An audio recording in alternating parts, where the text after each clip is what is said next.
I play the erhu, and today I'm continuing on my quest to make a Dragon Wave cover of Assassin's Creed.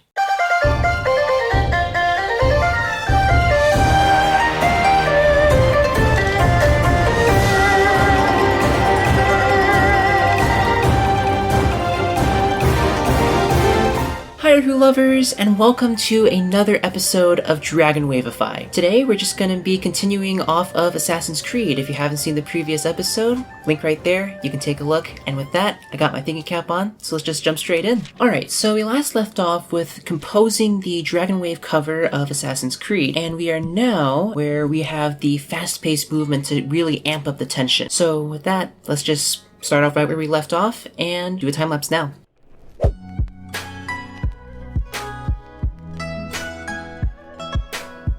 Alright, so an hour or so of composing later, I think I finally have a finished skeletal melody of this piece. Essentially, from the place where we finished last time, with the chase going on or some sort of tension-filled scene in the story, we start off with here, and then from there, we go into the fast movement.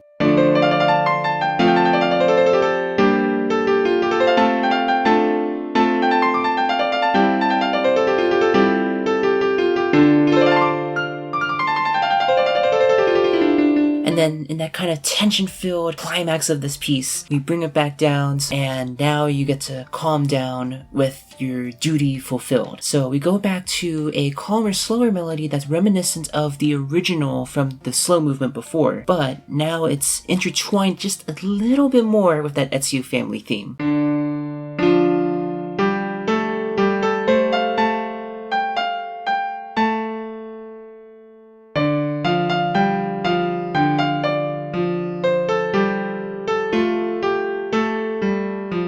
Not quite definite yet on that melody. You can kind of see fragments of it.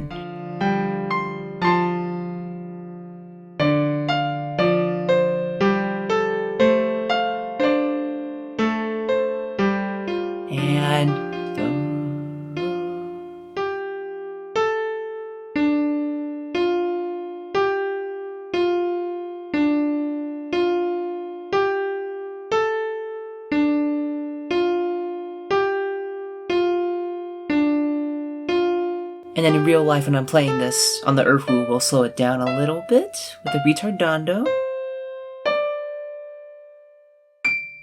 And a little bit of overtone there at the end. So I think this is a great place to be in terms of the score. The accompaniment is still very skeletal. There's not really any part that is complete, but the good news is that I can take all of these fragments and put them into my digital audio workstation. And from there, add the virtual instruments, split them up into what instruments are best, and then from there we can really hear the soul of this. So I'm going to go ahead and export this right now. And let's pause here for a bit, because I completely forgot how much time it takes to finish this stage. My original plan was to format this episode similarly to past ones, compiling my live commentary and all that, but I forgot that this stage of composing takes just a wee bit longer than I remembered. So rather than me showing my tired, semi-conscious commentary, this is instead going to be a voiceover after the fact, so we can really get into the nitty-gritty of what I did to create this. Got it? Awesome. So importing the MIDI file is one thing, but as we saw in the last episode, all we have right now is the solo melody and a few bits of skeletal accompaniment. How do we take that and turn it into, say, this?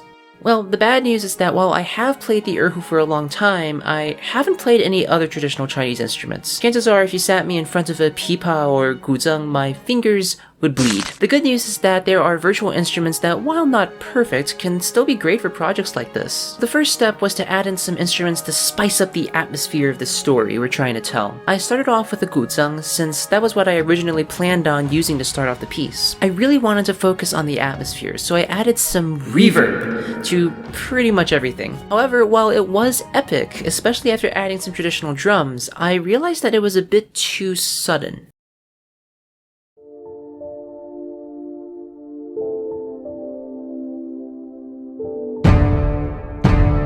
Thankfully, I played around with the QD for a little bit and realized it could be a great starter right before the guzheng comes in. So I quickly added in some notes of QD at the beginning, and it slowly started coming together.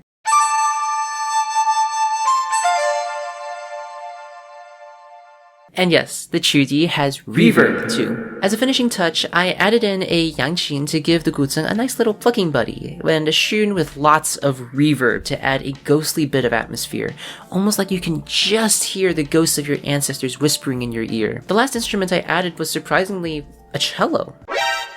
That's because while other Western instruments like brass tend to clash with the atmosphere of Chinese music, many string instruments, especially the cello, can actually jive really well with Chinese instruments, to the point where you can often find a cellist in a modern-day Chinese ensemble if you look hard enough. Although you wouldn't really hear a cello in ancient China, I couldn't resist adding it anyway because of the mellow range that it added to the piece. Story-wise, perhaps it could add just a slight hint of the future generations, in a way combining the duty to one's ancestors and to one's descendants. Or maybe I couldn't resist the juicy bass of that cello. With that, a bit of crescendo and a bit of reverb, we get this.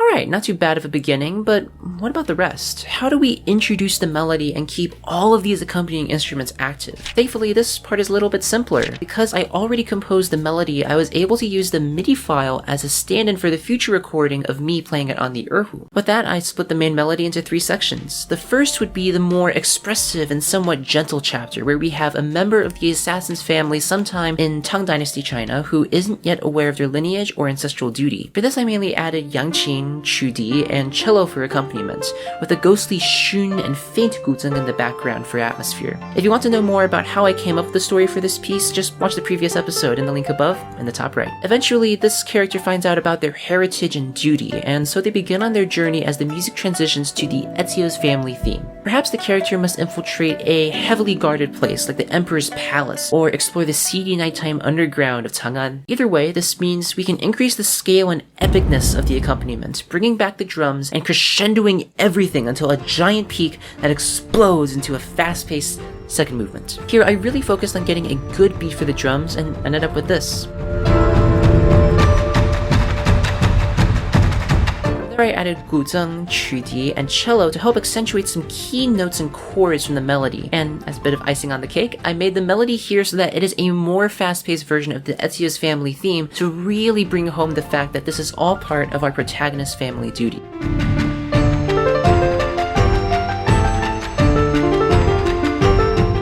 Then, after a quick die down and some double chords,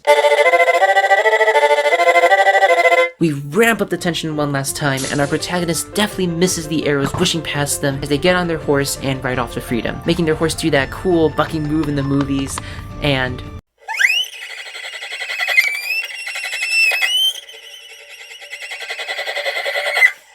yeah, if you haven't seen some of my past pieces, you can actually do a pretty cool horse thing on the erhu, so that will work really well with the story. Finally, we get to the last movement, where our hero has fulfilled their duty and is now calmly relaxing in some secret hideout. I brought back the original melody from the first movement, but this time with some differences and a very slight lean towards the Ezio's family theme to show the adventure that our hero has taken. As the atmosphere grows foggy with time, the other instruments fade away, and we just have the Ezio's family theme with one last ghostly shun, and we zoom out with a little overtone from the melody, and scene. So that is the somewhat final version of the accompaniment. I'll probably tweak it a bit more, but the last big step is, of course, the actual melody. I really went ham when composing this, so properly playing this on the erhu will require lots and lots of practice, which is what I'll be showing in the next episode. With that, I hope you enjoyed this latest episode of Dragon Waveify. One benefit of being a small YouTube channel is that things like video format are really flexible, so let me know if you have any ideas or suggestions to help improve the channel. You will be very much appreciated. Lastly, if you want to see this project come to fruition, make sure to hit that big red subscribe button to make sure you don't miss the next episode. With that, I hope you're well wherever you are. Bye.